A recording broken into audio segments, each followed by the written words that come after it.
तो इनके मकसद को समझने के लिए हम इनके मेन पावर्स के बारे में जान लेते हैं। ऑरा, तो जैसे कि तुमने एनीमे में देखा होगा, ऑरा से कई सारी चीज़ें करी जा सकती हैं, लाइक कम्युनिकेशन पोकेमॉन्स के साथ, पावरफुल अटैक्स एटसेट्रा। लेकिन सीधी सी भाषा में ये पोकेमॉन सीरीज का चाकरा है।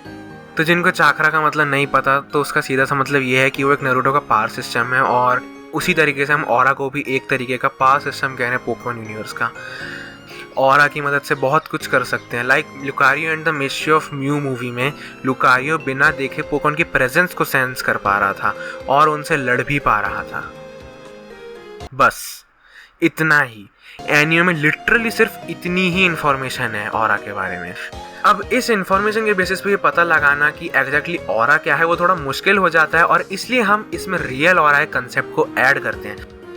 तो रियल वर्ल्ड के हिसाब से ऑरा एक तरीके की प्रेजेंस होती है किसी भी ऑब्जेक्ट की। अब इस चीज़ को एनीमे में बिल्कुल मत ले जाना कि ये कोई पावर सिस्टम है जिससे कोई पावर अप कर रहा है। अगर मैं इसको और डीप तरह से समझाऊं तो ऑरा वो सब चीज़ों से मिलकर बनता है जिससे आप किसी इंसान को परसीव करते हो। इसमें सारी सेंसेस आ जाती है, जैसे किसी को देखना, सुनना या छूना। अब अगर हम इसको और डीप लेवल पे ले जाएं तो काफ़ी छोटी छोटी चीज़ें होती हैं जिसको आप रोज़ाना ज़िंदगी में नोटिस नहीं कर पाते, लेकिन आपका दिमाग कर लेता है। लाइक आपने नोटिस किया होगा, कभी आप सोते हो और कोई आपके कमरे में आ जाता है तो आपको पता चल जाता है। ये सिर्फ इसलिए होता है क्योंकि छोटी छोटी चीज़ें जैसे कि उनके फुटस्टेप्स, ब्रीदिंग और उनके इमोशन, ये आपका दिमाग काफ़ी डीप लेवल पर नोटिस करता है, जिसका रिजल्ट ये होता है कि आपको सेंस हो जाता है कि कौन आया है। अब पोकेमॉन में भी ये कुछ इस टाइप का ही है, लेकिन उसमें वेव्स का कंसेप्ट आ जाता है।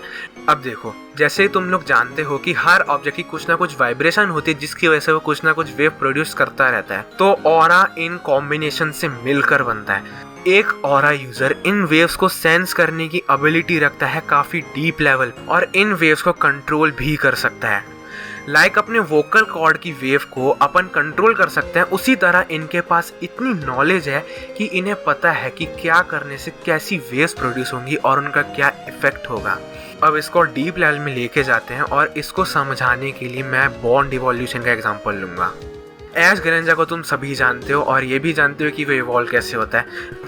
अब एक बात ध्यान से सुनना कि वाटर की एक प्रॉपर्टी होती है कि वो ऑलमोस्ट हर वेव की तरह काम कर सकता है, और ग्रेंजा आखिर क्या है? एक वाटर टाइप। तो may be water type aura से ज़्यादा सेंसिटिव होता है because of its nature. Simple language में वाटर परफेक्ट टाइपिंग है बॉन्ड इवोल्यूशन के लिए, क्योंकि वो एक ऑरा सेंसिटिव टाइपिंग होती है और वो इमोशन तक को भी सेंस कर सकती है।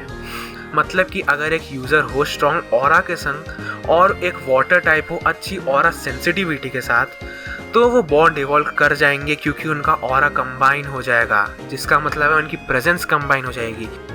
फॉर प्रूफ्स मैंने नोटिस किया होगा कि जब भी एश ग्रेनिंजा कोई अटैक यूज़ करता है तब एश भी उसके मूवमेंट को कॉपी करता है ऑरा कम्युनिकेशन के लिए, और बैटल में उसे डैमेज भी पड़ता है because of their combined presence. और अगर इनमें से किसी एक को भी चोट पहुंचे तो दूसरे को भी दर्द होगा। रियल में नहीं, उसको बस दर्द महसूस होगा ऑरा की वजह से बिकॉज ऑफ सेम प्रेजेंस। तो यहाँ तक तो तुम्हें क्लियर हो गई होगी सारी बातें ऑरा के बारे में। तो मेन बात पे आते हैं कि आखिर ऑरा गार्डियंस कौन थे। तो देखो, इसमें हमें इतना तो पता ही चल रहा है इनके नाम से कि ये ऑरा यूज़ करने वाले गार्डियंस हैं। गार्डियंस वो किसी के भी हो सकते हैं, किसी किंगडम के, किसी पोकेमॉन तक के भी हो सकते हैं। और क्या तुम्हें पता है, ऑरा गार्डियंस जो थे वो हमेशा अच्छे काम ही किया करते थे अपने ऑरा का यूज़ करके, और ऑरा हर कोई नहीं सीख सकता, इसके लिए पोटेंशियल होना चाहिए इंसान में। तो अब बात करते हैं इनके मकसद की। तो इसमें भी काफ़ी डीप थियरी है, तो इसके लिए हम रेफरेंस लेंगे हिंदुइज्म के युग के कंसेप्ट का। तो अगर तुम्हें नहीं पता हो तो हिंदुइज्म में 4 युग होते हैं, सतयुग, त्रेता युग, द्वापर युग और कलयुग। और सबसे बुरा होता है कलयुग, और सबसे अच्छा होता है सतयुग, जिसमें कोई भी बुरे काम नहीं करता। तो अब इसका रिलेशन ऑरा गार्डियन से ये है कि जैसे इनका डिस्क्रिप्शन दिया है, ऑरा गार्डियंस काफी काइंड और जेंटल होते हैं। तो मे भी ये पुराने टाइम के लोगों की कम्युनिटी हो जो अच्छाई फैलाना चाहती हो उनके रक्षक बनके, या तुम कह सकते हो उनका गार्डियन बनके। और उनके एक्सटेंशन का रीजन ये होगा कि अभी का जो टाइम है उसमें लोग इतने अच्छे पैदा नहीं होते, कलयुग की वजह से, इसलिए धीरे धीरे इनकी कम्युनिटी एक्सटिंक्ट हो गई। अगर तुमने पोकेमॉन की मूवीज देखी हो तो तुम्हें पता होगा कि ऑरा गार्डियंस कभी भी इविल टीम्स की तरफ नहीं रहते और इनका पोकेमॉन के वॉर्स में भी काफी हाथ है। ये लोग बिल्कुल एक विष्णु के अवतार जैसे हैं। अब इससे कोई ऑफेंड मत हो जाए ना, मेरा कहने का मतलब ये है कि ये दुनिया में गलत के खिलाफ लड़ते हैं और अच्छाई के रक्षक होते हैं। और इनके पास जो ऑरा कंट्रोल करने की नॉलेज है वो शायद इन्हें इनके एंसेस्टर से मिली है और अब बस ये शायद इनके पास ही बची है। और ये अपनी नॉलेज सिर्फ उनको ही पास डाउन करते हैं जिनमें पोटेंशियल हो। इसका मतलब ये नहीं है कि उनके अंदर पावर हो, लेकिन वो लोग जो बिल्कुल इंसान के लिए भला करना चाहते हो। तुम्हें ये ज़रूर लग रहा होगा कि जो इविल टीम्स है वो इनकी पावर यूज़ क्यों नहीं करती। तो इसका रीज़न सिंपल सा ये है कि ऑरा जो भी इंसान यूज़ करता है उनके इंटेंशन साफ साफ पता चल जाते हैं, चाहे वो पोकेमॉन हो या इंसान।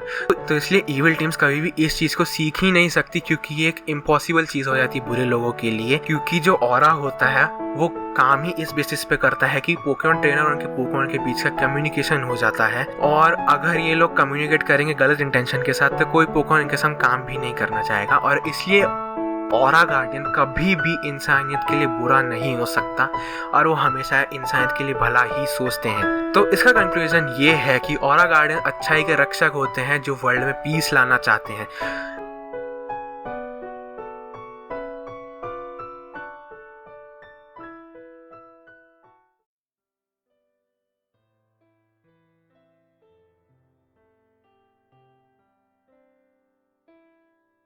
ओके गाइस, सो आज की थियरी सिर्फ इतनी ही थी। कमेंट करके बताओ कैसी लगी ये थियरी, और थियरी अच्छी लगी तो सब्सक्राइब करो, मेरे पास और भी काफ़ी ऐसी थियरीज है। तो गाइस मिलते हैं नेक्स्ट वीडियो में, तब तक के लिए बाय।